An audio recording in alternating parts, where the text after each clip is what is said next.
Olá, este é o Sindicato em Ação, um programa da TV Sindifisco RS em parceria com a TV Urbana e nesses tempos de isolamento social em parceria também com a RS Rádio, a rádio web do Sindifisco RS, o Sindicato dos Auditores Fiscais da Receita Estadual do Rio Grande do Sul.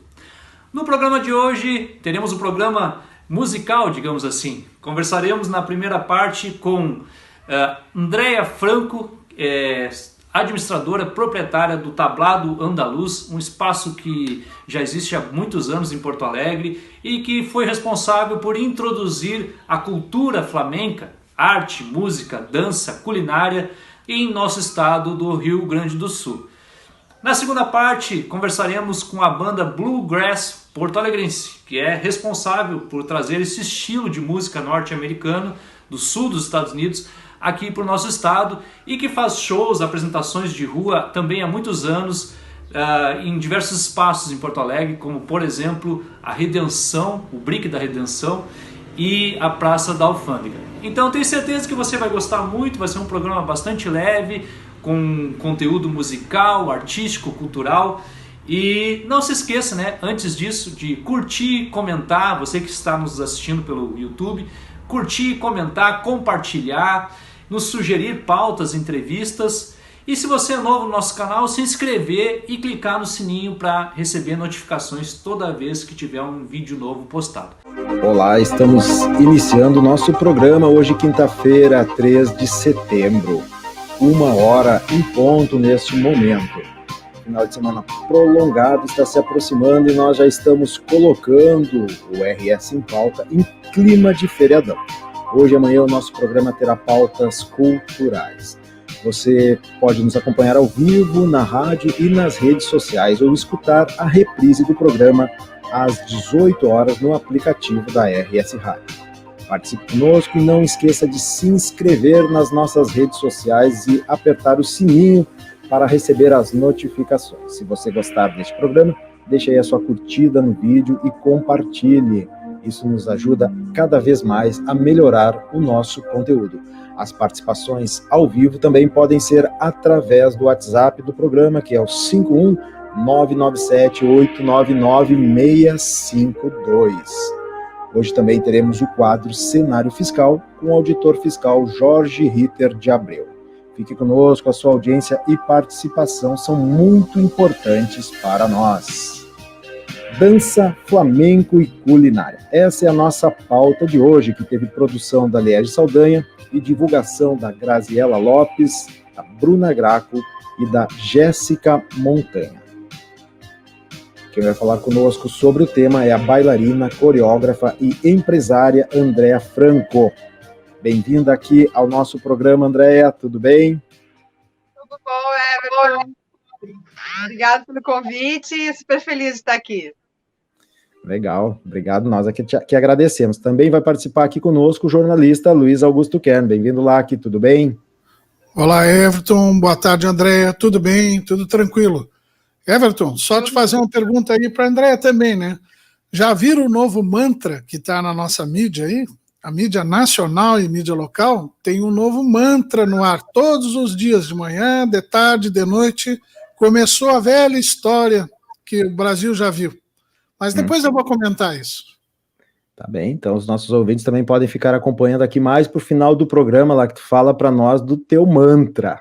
Vamos começando aqui no nosso assunto, vou falar com a Andréa, fazer uma pergunta inicial, depois eu vou mostrar um vídeo aqui lá do Tablado Andaluz, né, do espaço que a Andréa mantém aí desde 1991, né, uma das primeiras escolas registradas no Brasil de flamenco. Mas nos conta, Andréa, inicialmente, como é que começou assim essa história? Como é que tu iniciaste nessa música, no meio da dança flamenca?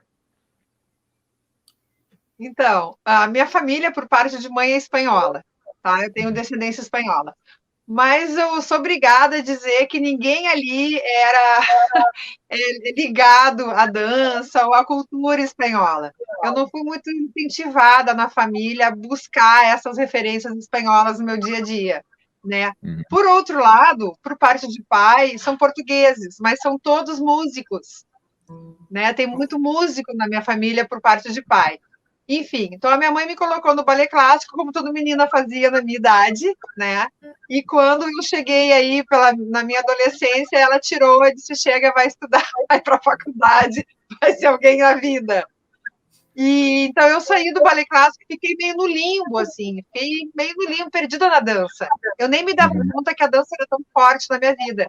E comecei a buscar outras danças que eu pudesse fazer gratuitamente. Acabei caindo no CTG, né? E aí fui para o CTG, mas lá no CTG eu tinha que ser prenda. E eu gostava mais de aprender a chula, o malambo, o sapateado. Eu até aprendia, me metia no ensaio dos peões, né? Mas depois eu não podia me apresentar, sabe?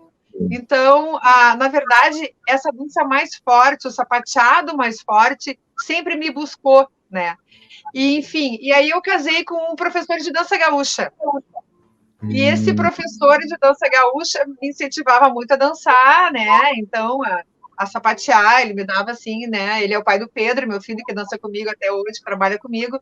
E aí ele me levou a assistir uma aula de um bailarino do Rio de Janeiro que estava aqui em Porto Alegre, que era o Robson Gambarra. Ele me levou a assistir uma aula de flamenco, que eu nunca tinha visto ao vivo. Eu só tinha visto uma apresentação na TVE, uma bailarina dançando, era preto e branco até, era La Chunga. Nunca me esqueço, foi a primeira vez que eu vi flamenco. Só tinha visto assim na TV, né? E aí ele me levou para ver essa aula desse bailarino. Bom, resumo da ópera.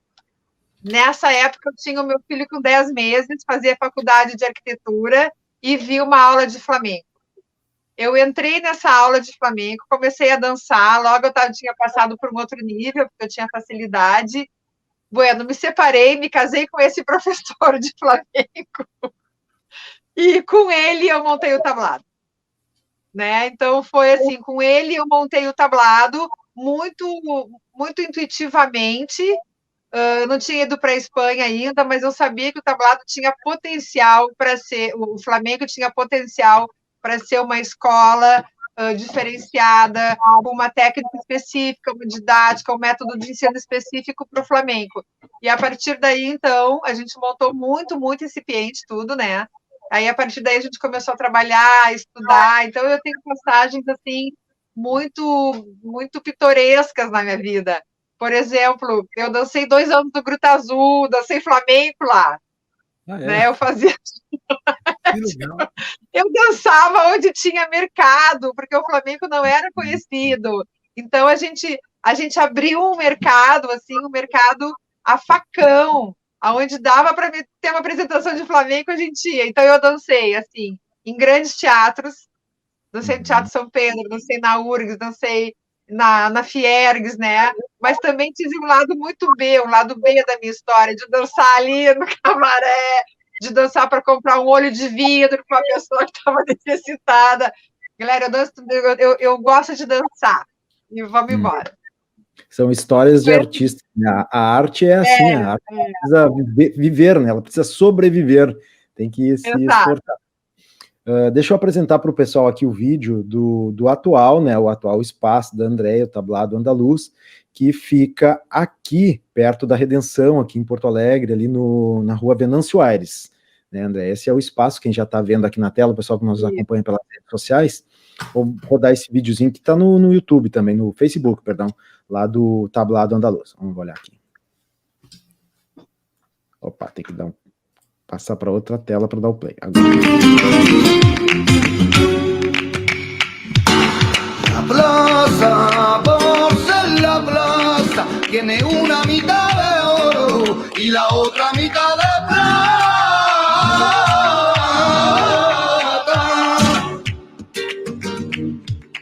Esa soledad sonora de música de silencio, ese inaudito invisible, sabes que esa voz del tiempo, esa ilusión del sentido, saber y sabor torero,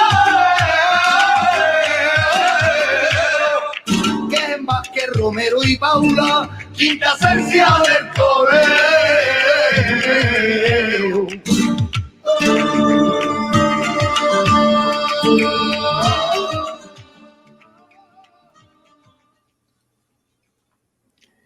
Então, esse aí é o Tablado Andaluz, já fica na tela o endereço, né, para quem quiser conhecer ali o site, www.tabladoandaluz.com.br, e o telefone é o 51-3311-0336. Conta para nós, André, como é que daí da música evoluiu para esse espaço de culinária e dança? Pois é. Então eu comecei a dar aulas, né? A gente alugou uma casa e as dificuldades eram grandes assim no início. Por exemplo, eu tive que escolher entre colocar espelho e colocar tablado, sabe? Então aí a gente começou assim muito muito do zero mesmo. E era uma casa aqui na Augusto Pestana, na frente do HPS. E eu passava sempre na frente da Oswaldo e via uma casinha antiga abandonada lá perto do túnel. E eu passava e dizia, pô, essa casa abandonada é tão bonita, né? Casa de 1911 ou 12, não me lembro. Tão bonita e aqui jogada. Eu me lembro que os punks aqui da Oswaldo tinham invadido a casa. E aí eu fui atrás, consegui o registro da casa na prefeitura, achei a proprietária, fiz uma proposta de reforma, a gente reformar, fazer um aluguel um pouco mais barato nos primeiros anos, né? Enfim, fomos para lá. Ali nós ficamos 20 anos. Ali o tablado se transformou numa grande referência de flamenco na cidade, porque as pessoas passavam na janela e viam a gente dando aula. Aí eu cozinhava, né, nos encerramentos de curso. Quando eu tinha curso intensivo no inverno e no verão, em julho e no verão, eu fazia uma paella. Os alunos, aí eles dançavam o que tinham aprendido. Era só comes e bebes, assim, para arrecadar fundos para o tablado, né, para arrecadar grana para o tablado e fazer o encerramento do curso.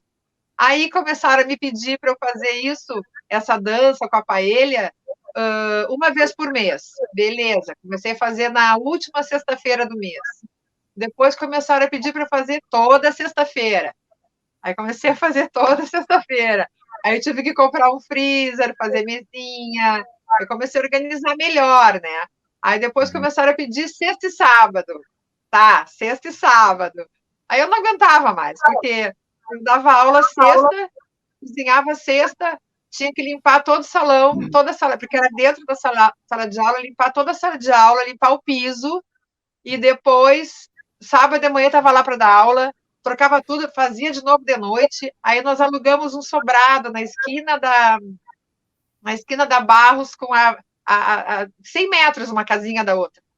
E ficou ali muito tempo, ali. Ficou 10 anos ali, com as duas atividades, a escolinha e o bar, né?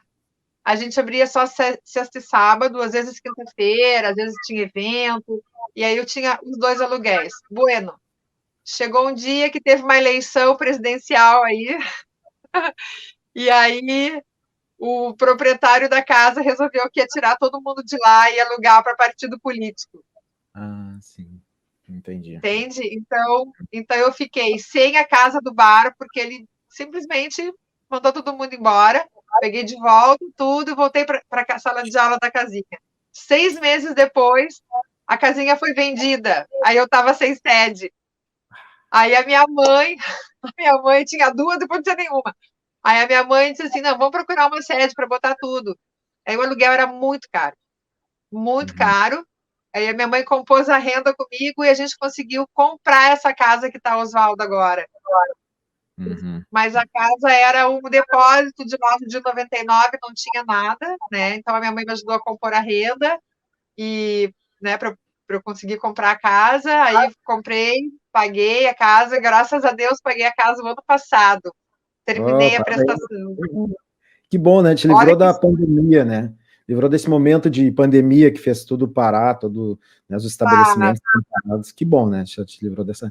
Olha só, a Iris Mar está nos acompanhando aqui. Ela diz que ela é neta de espanhola, uma cigana linda vinda de Andaluzia. Ela diz que adora a música, né? Música e a dança. Nós tínhamos falado também, né, André, antes aqui do programa, sobre essa ligação da música espanhola com a vida cigana, né?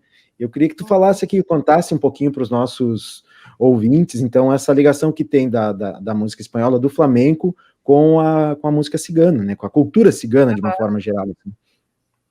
Certo. É que a Andaluzia é o sul da Espanha, né?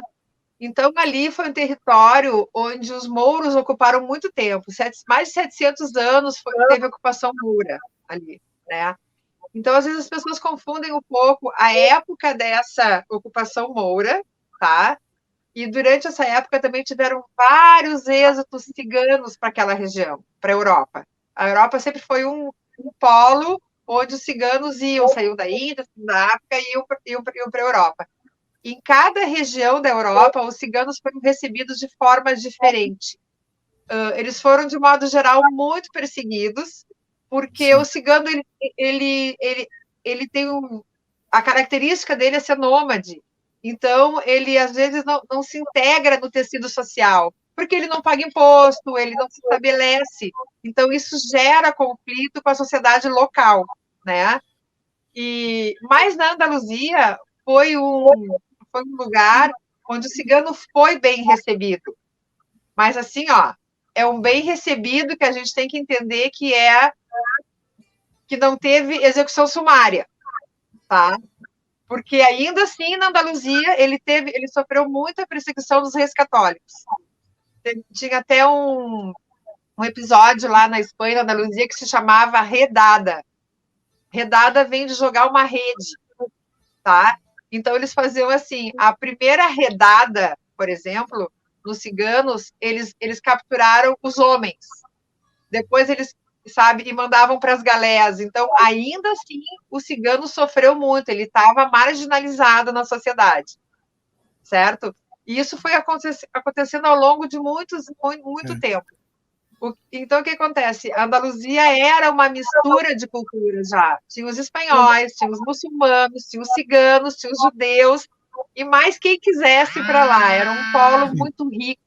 Dali nasceu a gastronomia, era um polo borbulhante, assim, né, de cultura e de comércio. Isso é uma coisa, mas a primeira vez que o flamenco surgiu como uma identificação cultural, a palavra flamenco surgiu designando uma cultura, foi em 1842, num periódico chamado El Espectador, tá? Então, nessa época, a Espanha vinha saindo da dominação francesa, do Napoleão Bonaparte, e foi uma dominação em todos os sentidos, né? Econômica, política, social, cultural.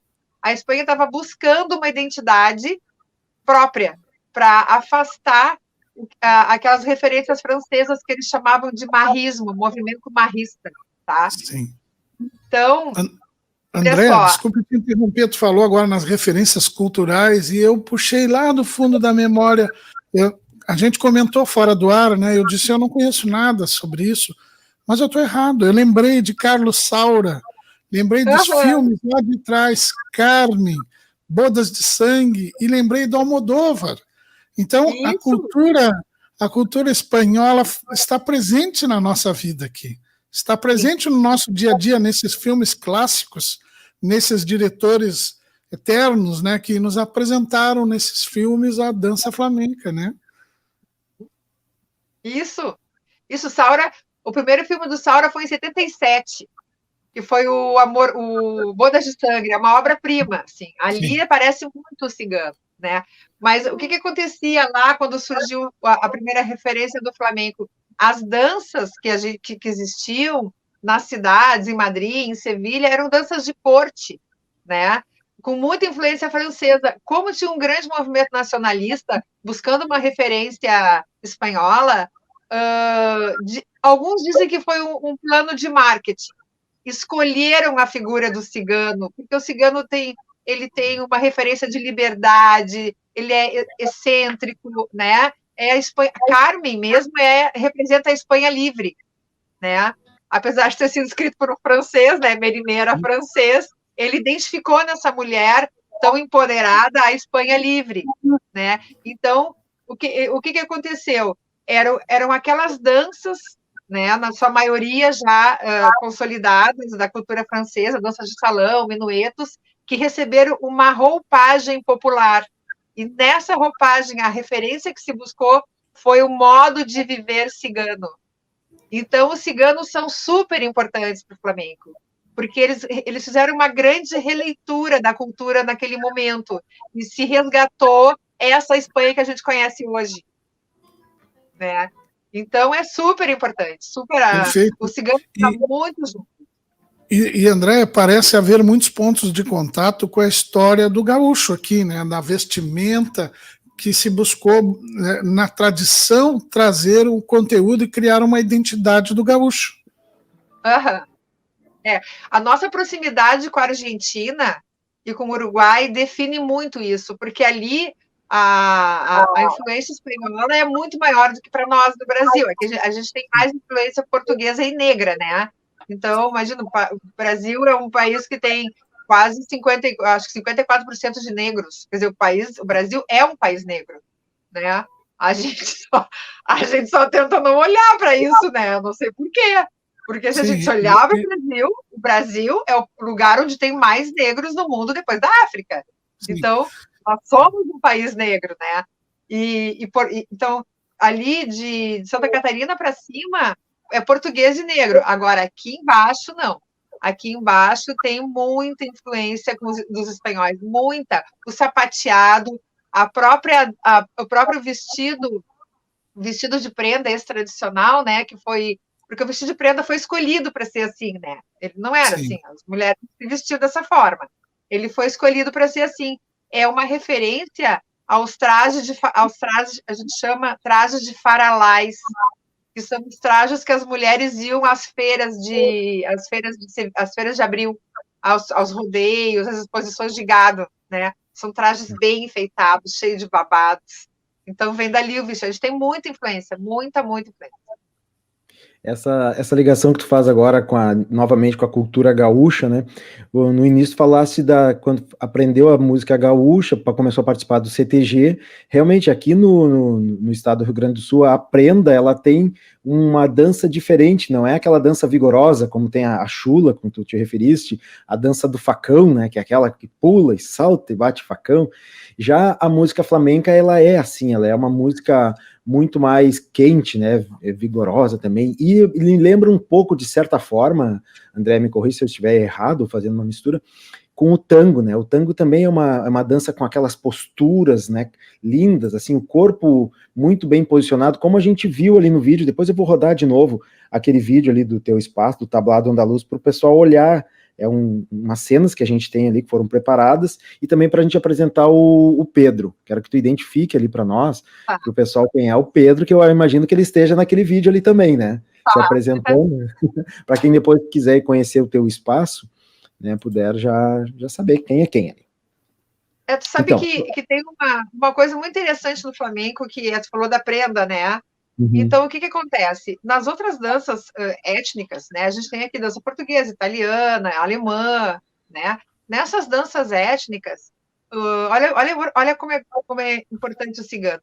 Nessa dança étnica, a mulher está sempre remetida ao papel do lar, né? O figurino de uma portuguesa é avental, lenço na cabeça. Da alemã também está de avental, com flor na cabeça. A italiana de avental, com lenço na cabeça, né? Então, a roupa da mulher tem sempre essa referência dos afazeres do lar, né? Aqui a gente tem, por exemplo, as danças, a cana verde, balaio, todas que dão referência à colheita, né? O que acontece quando entra o cigano? A mulher sai dessa referência. A indumentária da flamenca, ainda que algumas usem avental, não tem problema a gente usar avental, mas o que está por trás disso são os dramas existenciais. Até nós temos, assim, por exemplo, na formação do flamenco, tem um momento que se chama baile de candil, tá? Que são os bailes rurais, né? Então, os bailes de candil, eu não sei se vocês já ouviram falar do baile de colatada. Sim. Aqui já. Não, os bailes de colatada eram os bailes rurais também, onde as mulheres pegavam a saia atrás e amarravam aqui no pescoço e dançavam com a saia levantada. eram os bailes de colatada, né? Imagina o que acontecia nesses bailes de colatada. Meu Deus. Os bailes de é, os bailes de Candil eram bailes de casamenteiras que levavam as meninas, né, para conhecer os rapazes, isso lá na Espanha. Então, eles ficaram famosos porque, num momento determinado, alguém quebrava o candeeiro e ficava no escuro. Então, invariavelmente, nos bailes de Candil acabava em pancadaria, e a mulher sendo agarrada, né? Então, esse baile também também presta características da formação do flamenco, principalmente nas coplas, enfim, são umas outras estruturas musicais que o baile de Candil impressou para o flamenco. Mas então tem vários elementos assim, né, do universo feminino que estão no flamenco, mas principalmente a mulher não está na cozinha, não está nos afazeres domésticos. A mulher está ali contando os seus amores, as suas dificuldades. A mulher sapateia desde sempre no flamenco, né? A mulher dança de calça há muito tempo no flamenco. Então é um lugar onde a mulher está mais livre para se expressar. A gente sai desse papel assim de função, né? A gente é um ser humano com todas as emoções ali à flor da pele. Isso pega muito as pessoas. Bacana. Olha só, André, eu vou mostrar de novo aqui, então, a cena do teu tablado ali, do teu espaço cultural, e o pessoal já está nos pedindo aqui endereço também, tá? Daí, em seguidinha, a gente vai dar a Ana Maria Prado, que está com a gente, pedindo o endereço, Aninha. Vamos passar em seguida. Agradecer aqui a presença e a participação de vocês no nosso programa hoje. A Júlia Araújo também, a nossa colunista aqui de psicologia de todas as terças-feiras, está com a gente. Achou interessante a pauta, obrigado. Obrigado também ao Cristiano Schipper Dávila, que deixou um comentário aqui que é falando da tua persistência aí no trabalho, que agora podemos saborear ótima culinária e assistir shows, né? Depois vamos passar o endereço também aqui. Boa tarde, sextou, estamos iniciando o RS em Pauta Cultural desta semana, que hoje tem o quadro Artista, Rua e Aplauso, com a participação de integrantes da banda Bluegrass Porto Alegre. Neste momento, 1h01. O programa também reprisa às 18 horas no site e no aplicativo da RS Rádio. Se beber, não dirija. E aproveite para se inscrever aqui no canal, clique no sininho e não perca conteúdo. Prefere pautas sobre política? Aqui tem. Gosta mais de dicas de saúde? Tem também. E que tal ficar por dentro dos principais assuntos de economia e do cenário fiscal? Nossos colunistas Christian Azevedo e Jorge Ritten trazem informações de ponta todas as segundas e quintas-feiras aqui no RS em Pauta. Nas terças, o papo é bem-estar com a psicóloga Júlia Araújo. Tenha a sua semana completa com as pautas produzidas pela equipe de produção do nosso programa. A sua participação, com opiniões, perguntas e sugestões são sempre muito bem-vindas. Por falar nisso, o que você está achando do novo horário do nosso programa? Tá bom assim ou você preferia quando era ao meio-dia? Deixa aqui o seu comentário, porque ele é muito importante para nós. As participações ao vivo também podem ser através do WhatsApp do programa, que é o 51997-899-652. Fique conosco, nós vamos fazer agora a atualização dos números da pandemia do coronavírus, sempre na torcida para que comecem a diminuir os casos. Bom, no mundo, atualmente, 28.205.308 pessoas já foram infectadas até o momento pelo coronavírus. E o número total de óbitos está em 910.157. Também aqui no Brasil, 4.238.466 pessoas já foram infectadas e o número total de óbitos está em 129.522. No Rio Grande do Sul, 151.392 pessoas já infectadas e o número de óbitos subiu 47. Agora está em 3.929. Porto Alegre, 27.897 pessoas já infectadas, 822 óbitos.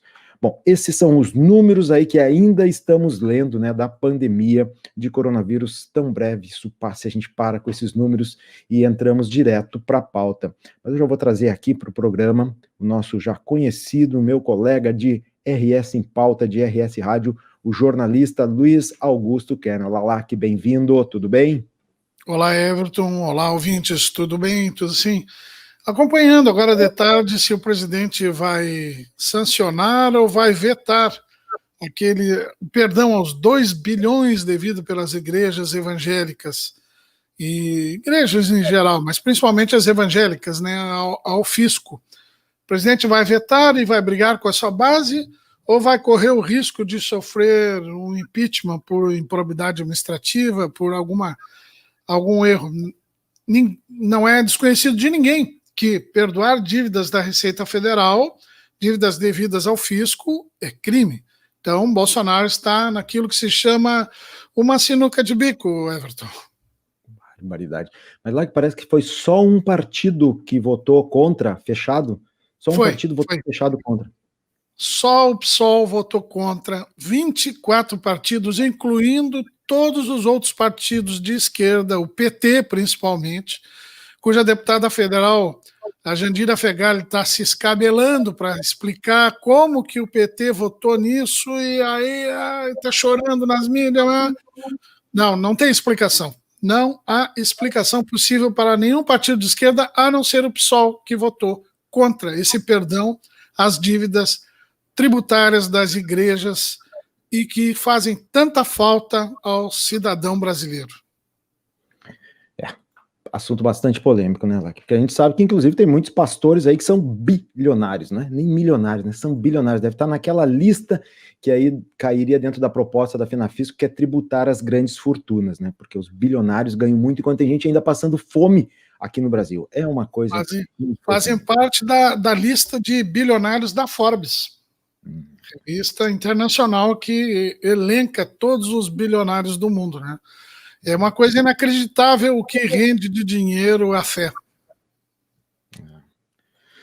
Enfim, vamos lá. Boa tarde aqui para a Irismar Tavares, que já está nos acompanhando, também a Maria de Lourdes, que está conosco aqui, já estão comentando. Ontem eu vi que está na Constituição esta isenção. Eles chamam de imunidade, né? Imunidade tributária. Bom, mas esses são assuntos aí que nós vamos abordar na próxima semana lá, que também com o Christian Azevedo, né, o Jorge Ritter, que são os nossos especialistas nessa pauta. Hoje é sexta-feira, vamos abrir o programa dizendo que sextou. Tu conhece o gênero musical de bluegrass, lá? Que deixa eu tocar um trechinho aqui para te ouvir. Nossos ouvintes.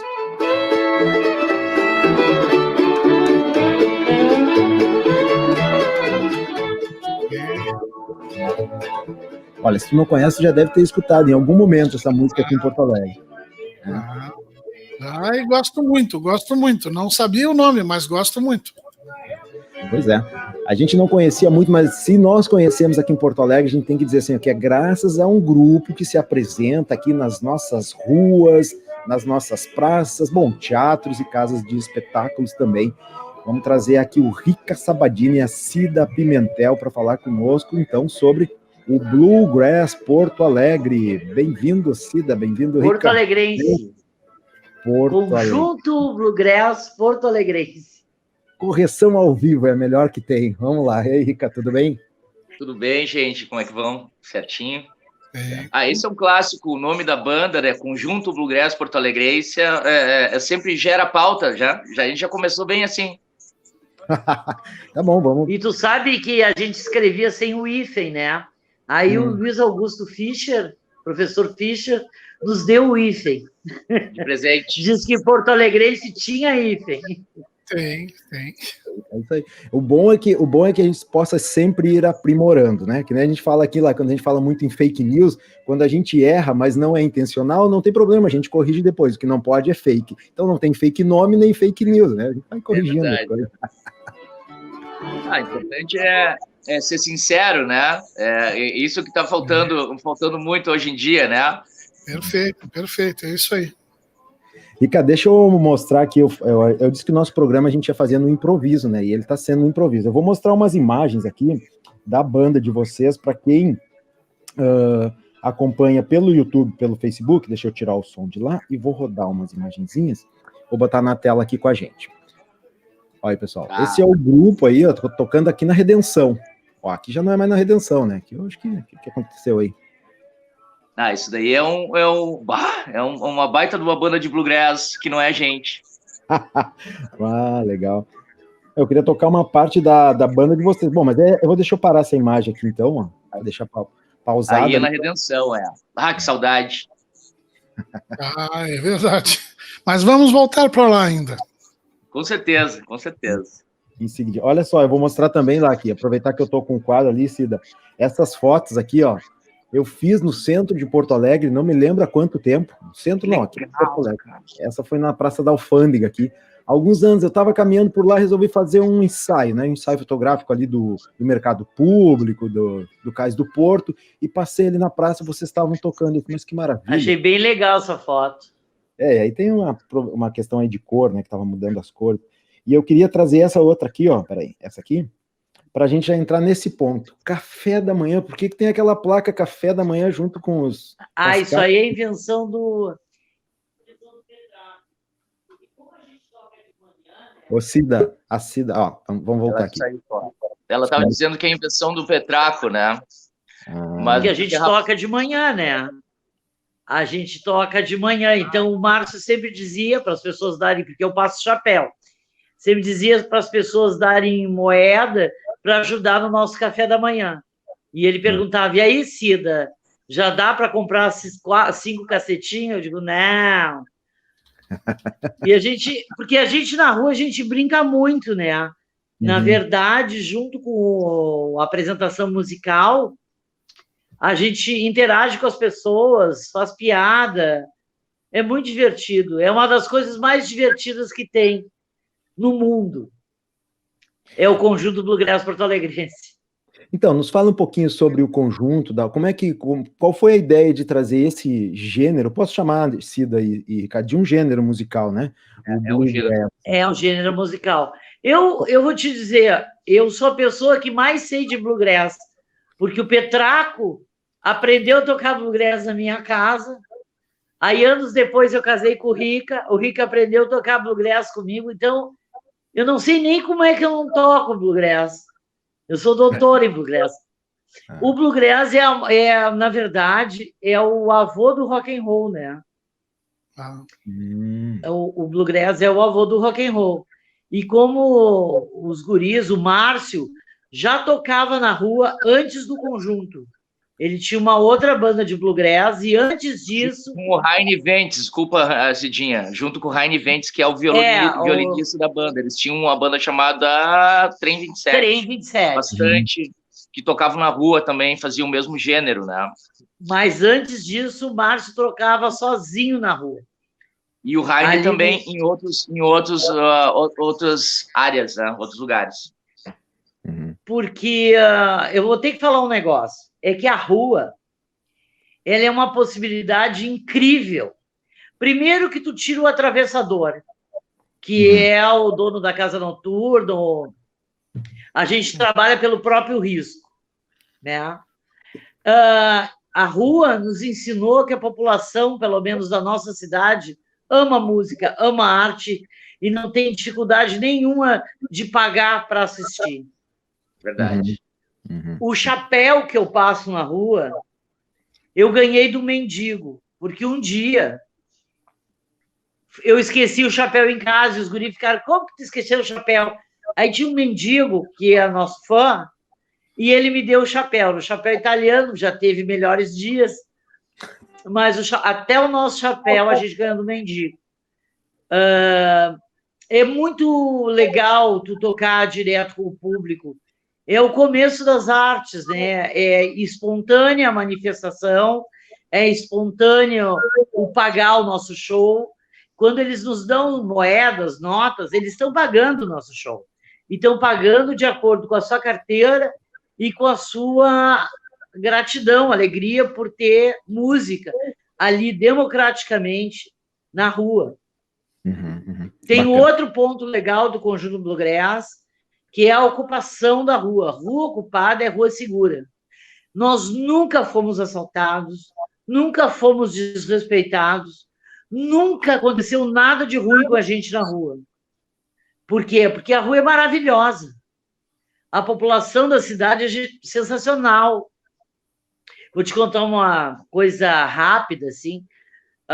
Sabe que os garis saem junto, em fila, para limpar o centro, né? Eles vêm em fila indiana.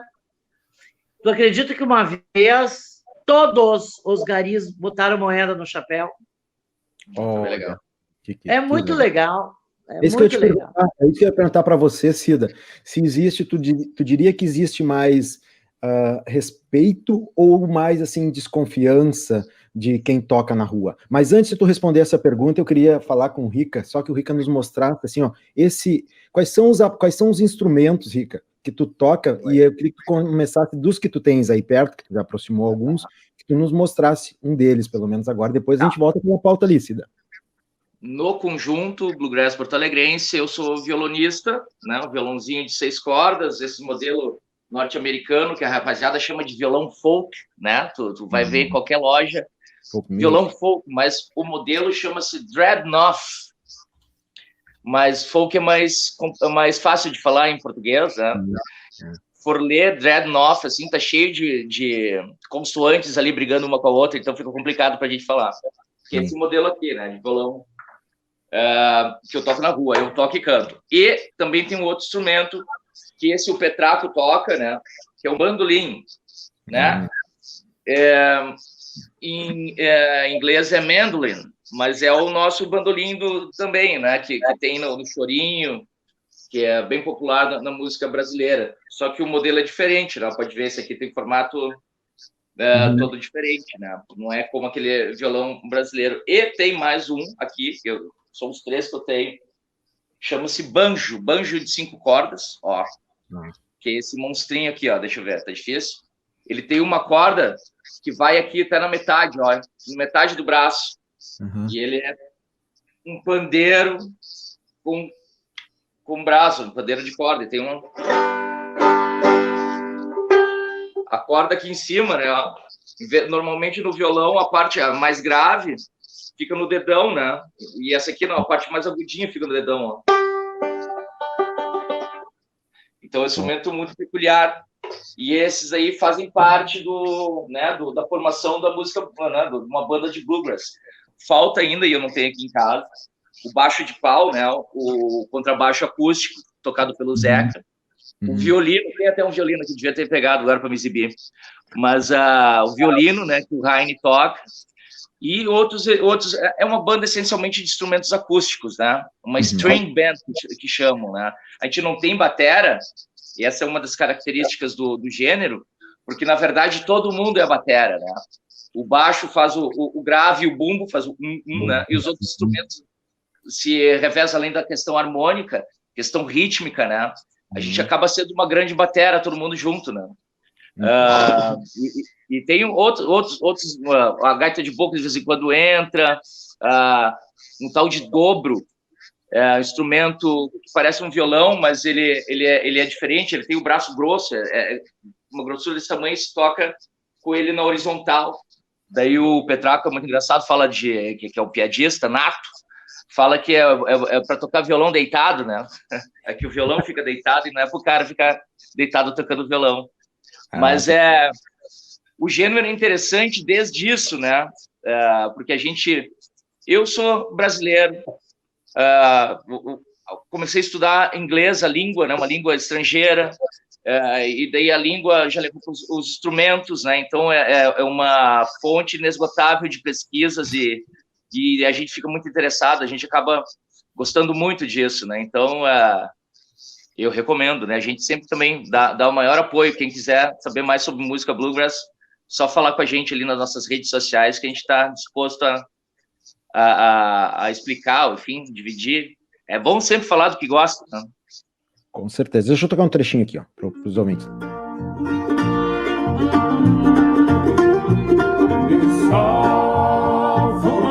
Sorrow in this wicked bed of sin, never thinking of tomorrow.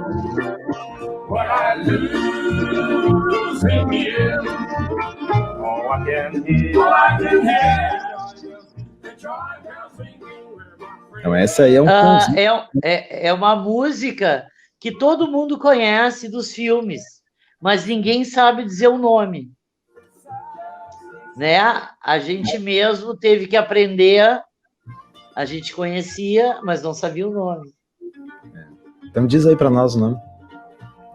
Não, o Bluegrass Gênero. é uma música Gênero, né? que é um gênero musical que Entendi. todas Que é as conhecido. pessoas conhecem, porque elas sempre ouviram dos filmes, Uhum. mas elas não sabem que o nome é Bluegrass.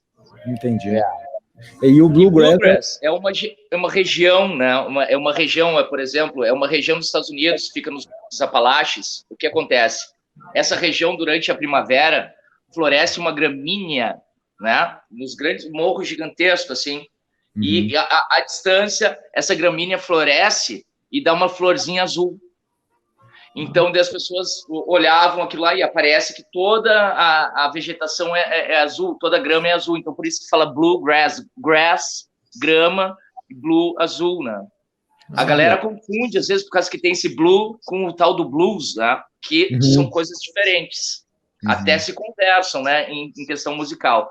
Mas o nome bluegrass vem disso, vem de uma região dos Estados Unidos, onde cresce essa gramínea e acontece, e de lá que veio essa música, né?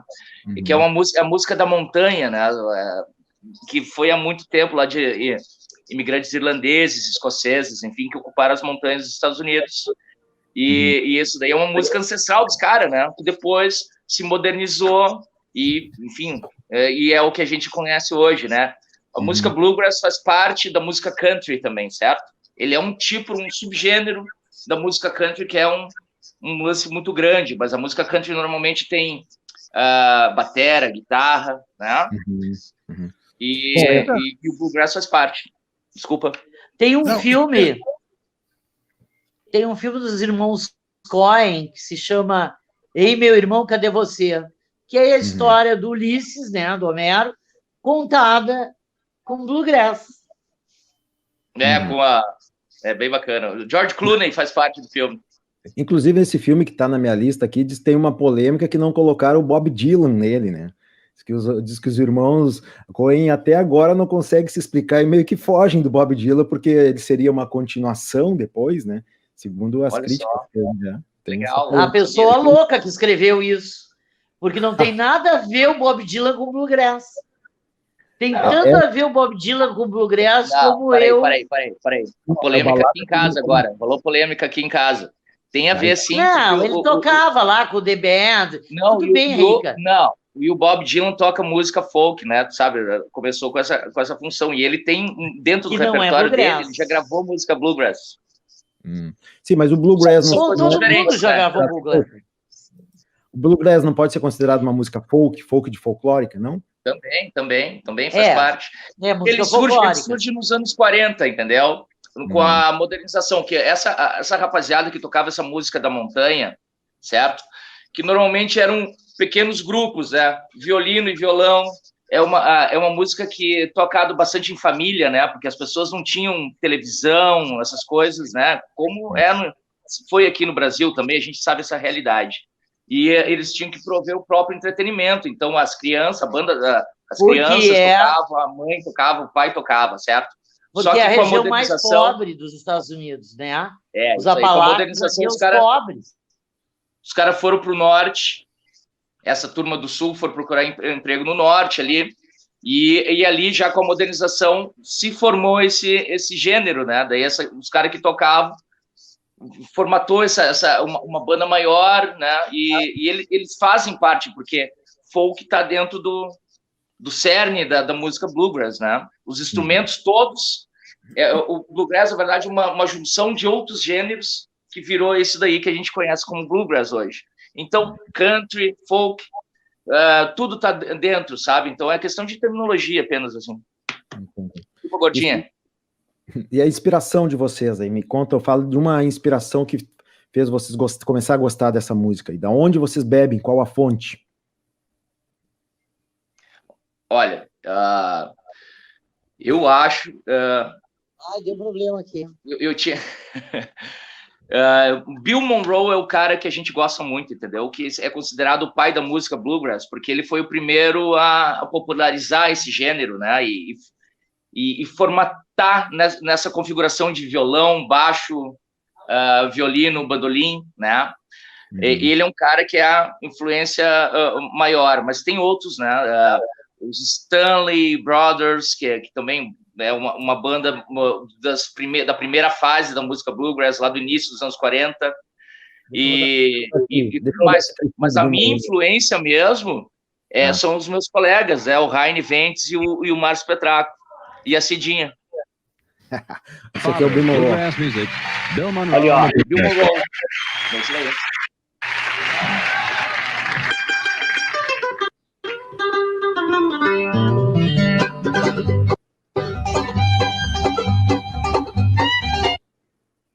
Quando roda aqui pela internet, quando roda direto da internet, ele dá umas travadas, a gente não consegue.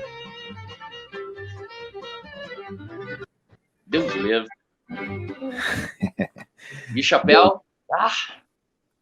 É bem um estilo country urbano, né? Porque tem o chapéu, mas usa terno, uma coisa. Sabe por quê? Como vocês já assistiram aquela Família Buscapé, né? Sim. Beverly Hillbillies. Uhum. Isso é um estereótipo do cara do interior, certo? E esse Bill Monroe, quando ele formatou essa banda e juntou essa galera para fazer essa música da montanha, ele falou assim, não, vamos se vestir na estica, entendeu? Porque os caras têm que ver que a gente não é bobo, que a gente... E uma das características da música bluegrass é que os caras são os exímios musicistas, né? Então, toca um bandolim, o cara esmerilha no bandolim, o cara do violão esmerilha no violão. É impressionante de ver, eu recomendo fazer uma pesquisa aí na internet. Mas daí, isso tudo, né? Para tirar esse estereótipo do cara, o cara não tem dente, tá né, vestido de forma inapropriada e coisa e tal. Ele fez isso, né? De usar terninho e tá sempre na estica para, né, para mudar esse estereótipo, assim, sabe? Rica, o Lac tá só aguardando aqui, ele quer fazer uma pergunta para nós também. Eu quero entender quem era o apaixonado por esse estilo de música que deu início a esse processo todo. Quem foi?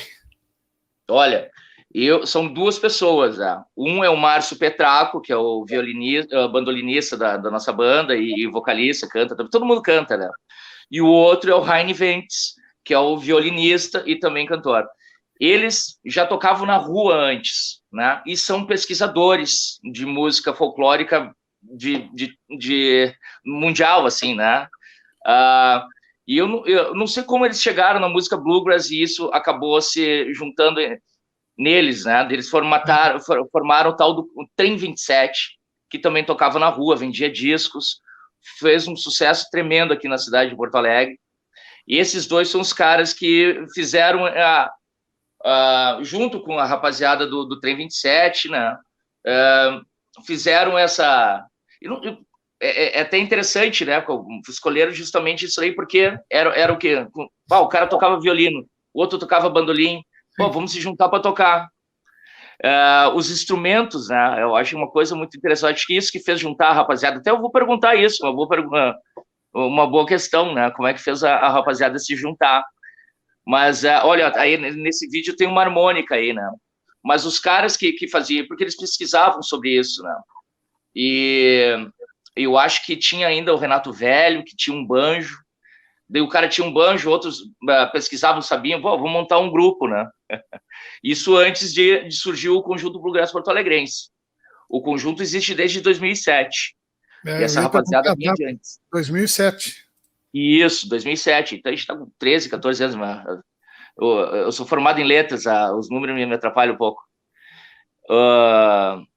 E os guri vinham de antes, né? E eles que são os caras que fizeram isso daí, né? E já tocavam na rua também, já tem... Né?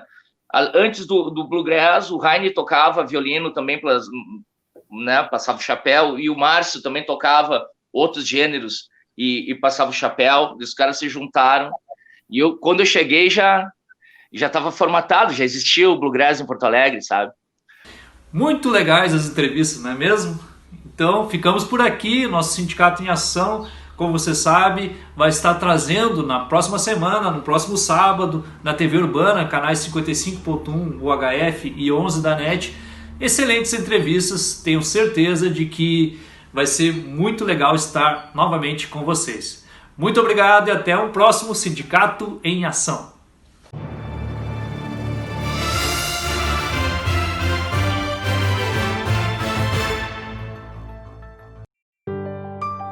Eu já vi tanta coisa nessa vida. Nasci em 1928. Um ano depois, estourou a terrível crise de 29. Só que eu sou gaúcho e não me abalo por qualquer coisa. Eu sigo em frente. Depois veio a Revolução de 30, a Segunda Guerra, dezenas de planos econômicos e 8 moedas diferentes. Ao longo desses 90 anos, eu segui firme na minha missão. Inovar sempre para apoiar o desenvolvimento da nossa gente. Eu já vi tanta coisa nessa vida. E é por isso que eu digo, não existe desafio no mundo capaz de dobrar o povo do Rio Grande. Banrisul, 90 anos de uma grande história.